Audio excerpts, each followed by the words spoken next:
watching CAT TV 6, community access television for Winston-Salem and Forsyth County.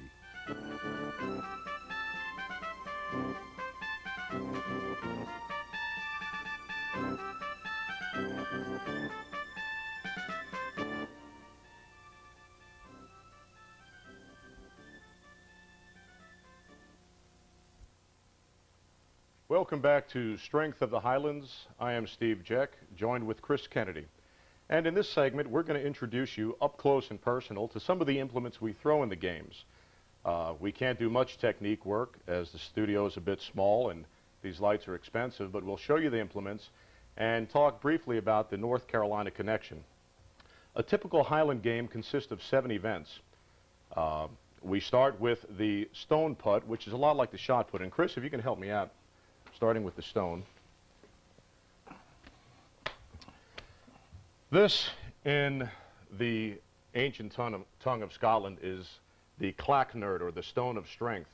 Now, there's an interesting story behind this stone. My friend Peter Martin in Scotland was out hill climbing with his son in the Lost Valley of Glencoe, which historically plays an important role in Scotland because there was a massacre there among families, rival clans. Mm-hmm. And he saw this stone and recognized the shape and thought, you know, this would be a perfect stone for the games to putt. It's thrown just like the shot put in high school or college, tucked underneath the cheek, and you could do a glide or a spin and throw it as far as possible. Next, we go to the 56-pound weight. And before we go too far, I would be remiss in not thanking Ronald J. Short, who is a local attorney here in Winston-Salem. All of these weights are his, and he's been very gracious to let me use them and practice with them for the games. This is the 56-pound weight, and in Scotland it's sometimes referred to as the 4-stone. A stone is a British Isle unit of measurement, 14 pounds. So even though I didn't do well in math, I know that 4 times 14 is 56. That's right. And this is the 4-stone. This is thrown for distance as well as height. Now, if we were throwing for distance, we'd do a preliminary warm-up here, catch our feet, and we'd go through 2 modified spins that would look a lot like the discus. Anytime a weight is thrown for distance, it's called a weight throw. It's also thrown for height, and that's called a weight toss. And we'd warm up with a couple swings, again, between the legs, and then we throw this as high as we could over a bar that looks a lot like a crossbar for the pole vault or high jump. After the stone putt and then the 56-pound weight, we'd go to a 28-pound weight, which again, you math whizzes would recognize as the 2-stone. And again, it's thrown basically the same as the 4-stone, modified discus spins, 2 turns. You're allowed 9 feet. Now, Chris, if you could walk off 3 big steps for me. Which way do you? Starting from here and going out. All right. We'll give them a basic idea of how far you'd have. 1, 2, 3. Okay. Okay. Now, Chris is going to catch this when I throw it. Actually, we'd spin, we'd get a couple turns, and throw this as far as we could. I'm allowed 9 feet, and then there's something called a trig or a toe board that I could not go beyond. After the stone and the 2 weights, we go to a hammer throw. With us tonight is the 22-pound hammer. In Scotland, they throw a 22-pound hammer and a 16-pound hammer. There are some games in the state where they throw both, but most games here in the United States, they just throw the 22-pound hammer.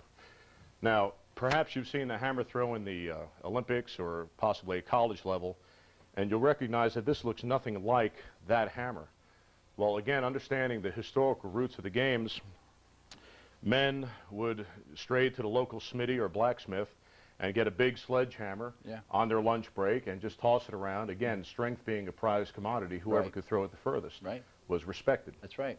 Maybe got an extra hour off. That's right. Might was right. Exactly.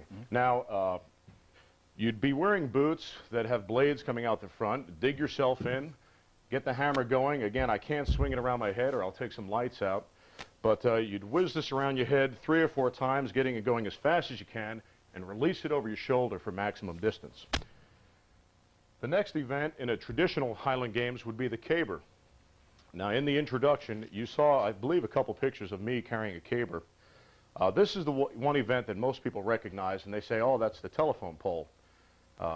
we let you slide with that. Actually, caber is Gaelic for tree trunk. And Chris, would you not say that most people, when they go to a Highland Games, would be drawn to the caber as being the most spectacular? Definitely. It's the most unusual, that's for sure. The cabers are, what, 14 feet long? At the shortest, At the usually 18 to 20. And I know that we were well over 100 pounds. Now, how do you know that, Chris? Because I lift them with you.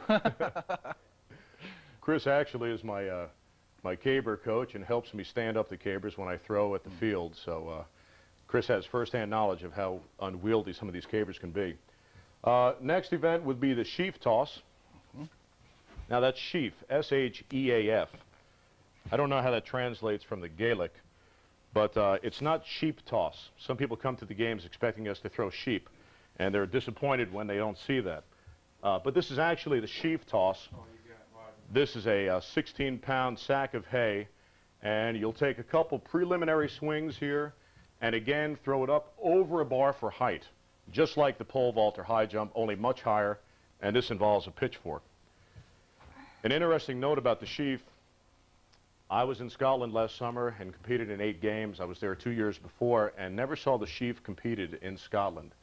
One of the first Americans to go to Scotland happened to go to one of the games where the sheaf was competed and thought that they would bring that event back to the States. Now it's one of the most popular events here, but you hardly ever see it in Scotland. I don't like the sheaf toss, but that's probably a topic for another show. We would finally wind up with the 56-pound weight for height, which we demonstrated. We got a little bit out of order, but those are basically the implements that we use in the Highland Games.